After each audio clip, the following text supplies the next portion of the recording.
Deuteronomy 18:9. It said, when you come into the land which Yah, your Elohim, is giving you, you shall not learn to follow the abomination of those nations.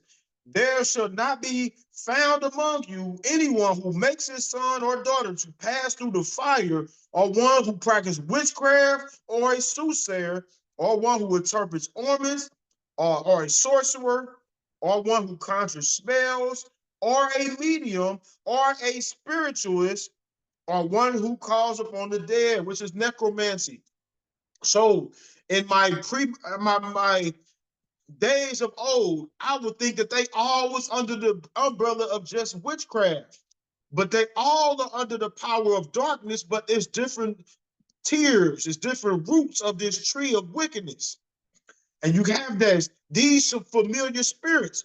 So now this goes on to say, what is a familiar spirit? Because some people say, what is a familiar spirit? I thought, me personally, when you look at the word familiar spirit, it's a spirit that's familiar with you. It's a spirit that's been watching you. That spirit right there is called a monitoring spirit, by the way. We can talk about monitoring spirits for those that stay on the live if we even get to that point. But familiar spirits, it said first, what exactly are familiar spirits? When the Bible mentions someone who has consulted familiar spirits, it typically indicates a person who attempted to speak with a deceased individual or to an evil spiritual entity that emulated or impersonated an individual who was dead. How many of you all have had dreams about your father, dreams about your mother? And they were in that dream. It seemed so vivid. It seemed so real. You was going to your mother. You was going to your father in the dream, asking them for counsel. You may have been talking to a familiar spirit. This is how they've been studying us. All right. These are spirits that's been dealing with our family. When individuals say and sit back and they talk about grandmas too.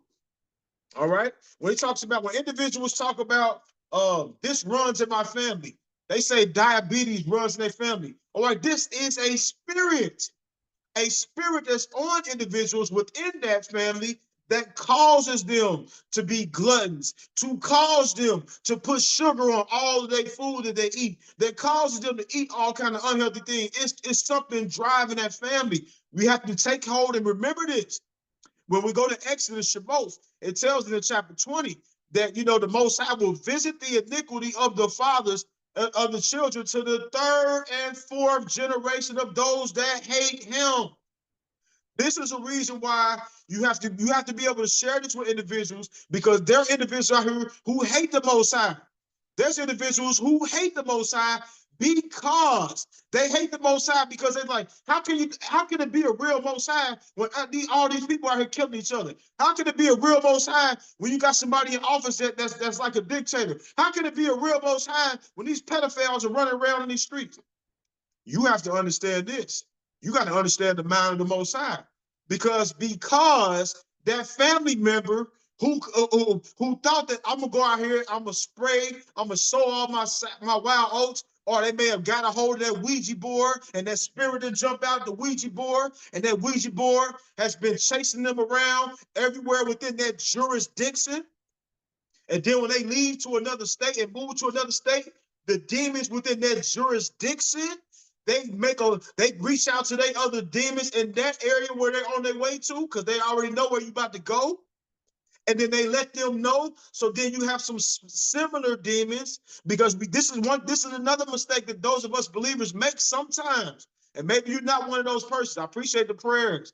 All right, we have Coach Sahab praying against the chains of darkness. Adriel praying against the chains of darkness, breaking every curses, right? But one of the mistakes that some of us believers have made in the past is that we think that these spirits can be all over the place like the Most High, and they cannot. They are not omnipresent. All right, the Most High is omnipresent, omniscient. He can be everywhere. Hasatan. Some of us have given Hasatan too much power and too much authority.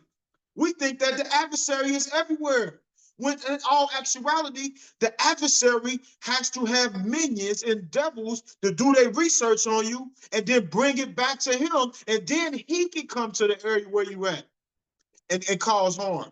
He's not everywhere like the Most High. Some of us have always blamed everything on Hasatan. Hasatan did this. Hasatan ain't even studying you. He ain't even worried about you until you somebody that's really out here about to make a difference in this world. Then Hasatan about to come holler at you. If you somewhere everybody ain't on the world, ain't out here making a real difference, it's when you read the book of Enoch. You read the book of Enoch, it doesn't just say Hasatan or Satan. It say the Satans, plural. There are other high-ranking demons. Read the book of Enoch and you will see that. I don't want to start saying their names, but one of them talked about in Enoch chapter 8, the one that taught people how to build knives and put makeup on and all that stuff. He's one of them. It refers to him in the book of Leviticus as the scapegoat. There's some high-ranking demons out here, and I don't want to start saying names. The elder talked about one of them. He talked about when they was in Gatlinburg, and this child over here acting all crazy, just like the Bible talks about. Child getting in the bed, dropping down to the floor, laying in the bed, dropping down on the floor, laying in the bed, dropping on the floor. Go out of town, child acting all crazy. Then coaching Angelia, Emma Angelia, speak to the spirit. That's you know that demon manifests itself because she called the right name. Some of us are saying, I bind you, Hashatan, and nothing ain't even happening. We got to get to know who we fighting against, all right? So why are they called familiar spirits? These evil spirits are called familiar because they are attached to specific individuals, families, bloodlines, or places. They know your whole family. They know what ticks you. They know what gets you upset. And that spirit, I can see it in my household. Man, if I got into an argument with my wife, when that spirit of anger comes, man, it destroys our whole house. Because now I done got upset, she done got upset. Next thing you know, there was one time when we stayed in Ohio and Jonathan was there. I was about to come down to y'all's house and get ready to minister or come down there to do something, but we stayed in Ohio. This was in the last days of us being with y'all's house. And man, I said something. I was walking in the basement talking to my wife, and I was like, man, these children, blah, blah, blah, man, you been as good as you been to these children, blah, blah, blah, blah. Man, it was that spirit of anger took a hold of me. Boom. The next thing you know, spirit of anger got on my wife. Next thing you know, the spirit of anger got on Jonathan. I'm over there in the bathroom trying to talk to Jonathan, like, hey, Jonathan, I'm trying to calm him down, but it's as a result of the anger that came up on me first. There's times when my Isha would call me, I'd be test driving cars at the auction about to buy me a new car, and she'd tell me, these children, she'd just ask me a question. She'd say, what time are you coming home? And by her asking me that simple question, I already know these children over here working her nerves. So now I'm driving down the expressway, and all this anger is building up.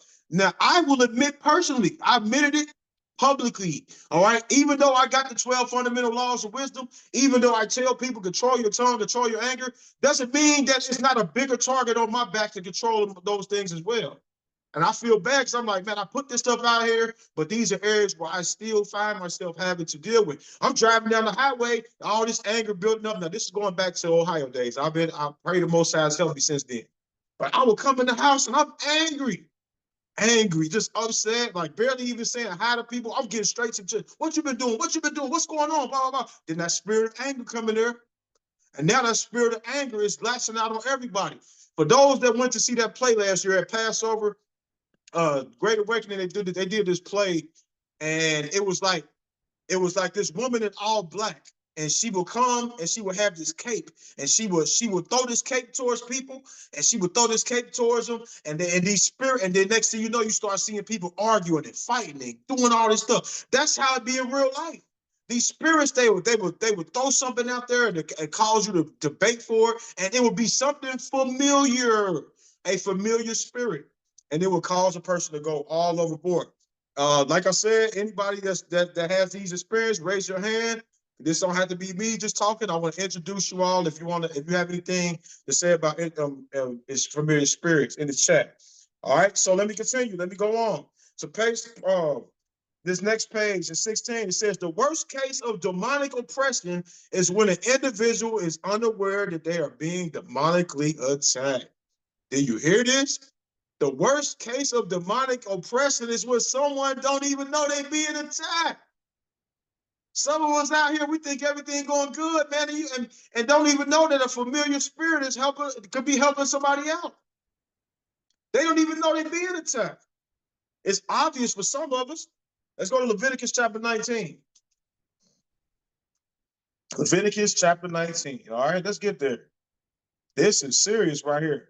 I did a video about this probably about a year ago about these dark spirits. But when I got this book, when I got a hold of this book right here, man, it's like the first page, the first day of me reading this book, I read like 40 pages of it. 42 pages, something crazy like that. Because I was like, I just, like the elder said, Elder Hoopenheim, you don't even want to put this thing down. Leviticus chapter 19 and verse number 31. Give no regards to mediums and familiar spirits. If you see that this spirit is there, you see that this spirit is something that's been dealing with your family tree, something that's trying to urge you on to continue in the ways of family members, and it's wicked, it's evil against the Most High. Give no regard to the spirit. Cast it down, bind it up, hand and foot, renounce it, denounce it. One brother that I used to go to church with back in the days, he came publicly and he renounced his affiliation with the Omega Psi Phi fraternity. Because he was ashamed of the things he had to do in there. He was ashamed of the oaths and the thing, so he had to come publicly. When you evolve in that stuff, you got to renounce it and denounce it. Or these things, are they gonna be, let a lot of individuals don't understand is that when an individual sell their soul to the devil for fortune and fame, they're not just coming for that one individual, they're coming for their children, children's children. Until someone in that family line stands up and take a firm stand and humble themselves through prayer, humble themselves through fasting and weeping and crying and to start denouncing and renouncing those spirits. Otherwise, those spirits are going to continue to follow individuals. You ever heard of a haunted house?